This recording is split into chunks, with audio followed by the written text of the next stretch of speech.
Hi friends, இன்றைக்கான ரெசிபிலாம் பார்த்திங்கன்னா ரொம்ப டேஸ்டியான ஹெல்த்தியான ஒரு லஞ்ச் பாக்ஸ் ரெசிபி தான். குயிக்காக பண்ணிடலாம் வாங்க. முதல்ல ஒரு கடாய் எடுத்துக்கோங்க. அதில் நான் பசங்களுக்காக பண்ணுறதுனால கீ ஆட் பண்ணிக்கிறேன்.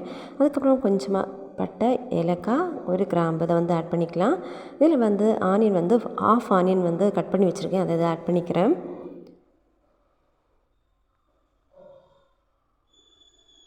கொஞ்சம் வதங்கட்டும். அப்புறம் பார்த்திங்கன்னா இதில் ஸ்ப்ரிங் ஆனியன் கட் பண்ணி ஆட் பண்ணிக்கலாம். இது இந்த லஞ்ச் பாக்ஸ் ரெசிபி பார்த்திங்கன்னா தனியாக வெஜிடபிள்ஸ்லாம் பொரியல் பண்ணால் சாப்பிட மாட்டாங்க. ஸோ இதே மாதிரி எல்லா வெஜிடபிளும் சேர்த்து ஒரு ஃப்ரைட் ரைஸ் மாதிரி பண்ணி கொடுக்கும்போது அவங்க ஈஸியாக சாப்பிடுவாங்க. பசங்களுக்கும் ரொம்பவே பிடிக்கும். இப்போ பார்த்திங்கன்னா ஒரு 2 பல் பூண்டு, கொஞ்சமாக இஞ்சி நசுக்கி இதில் ஆட் பண்ணிக்கிறேன். நான் இதில் தக்காளி ஆட் பண்ணிக்கல. உங்களுக்கு விருப்பம் இருந்தால் தக்காளி ஆட் பண்ணிக்கோங்க. இப்போ இல்லை பீன்ஸ் ஆட் பண்ணிக்கிறேன்.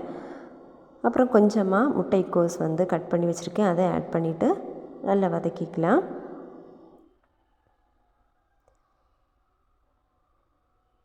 இந்த ரெசிபி பார்த்திங்கன்னா சீக்கிரமாக குயிக்காக முடியும். மார்னிங் சீக்கிரமாக ஈஸியாக பண்ணிடலாம். அப்புறம் பார்த்திங்கன்னா இந்த வெஜிடபிள்ஸ் குக் ஆகிறதுக்கு அதுக்கு தேவையான அளவு மட்டும் உப்பு ஆட் பண்ணியிருக்கேன். ஏன்னா சாதம் வேக வைக்கும்போது அதிலே சால்ட் ஆட் பண்ணி தான் வேக வச்சு எடுத்திருக்கேன். ஸோ இதுக்கு தேவையான அளவு மட்டும் உப்பு ஆட் பண்ணிக்கலாம். கொஞ்சமாக மஞ்சள் தூள் ஆட் பண்ணிக்கிறேன். ஆட் பண்ணிவிட்டு நல்லா வதக்கிக்கலாம் இதை. அதுக்கப்புறம் இந்த வெஜிடபிள்ஸ் வேகிறதுக்காக கொஞ்சம் தண்ணி விட்டு வேக வச்சு எடுத்துக்கலாம்.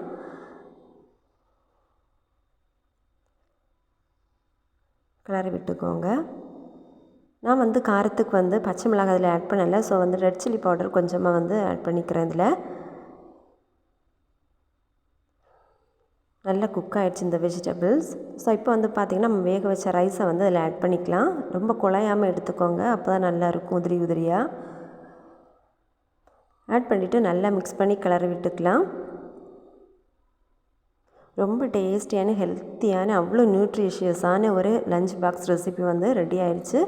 கிட்ஸுக்கு ரொம்பவே பிடிக்கும். நமக்கு ரொம்ப ஈஸியாக பண்ணிடலாம். இந்த லஞ்ச் பாக்ஸ் ரெசிபி ஒரு வாட்டி ட்ரை பண்ணி பாருங்கள். கிட்ஸுக்கு செஞ்சு கொடுத்து பாருங்கள், ரொம்பவே பிடிக்கும். இந்த வீடியோ பிடிச்சிருந்தால் லைக் பண்ணுங்கள், ஷேர் பண்ணுங்கள், மறக்காமல் சப்ஸ்கிரைப் பண்ணுங்கள். தேங்க்ஸ் ஃபார் வாட்சிங்.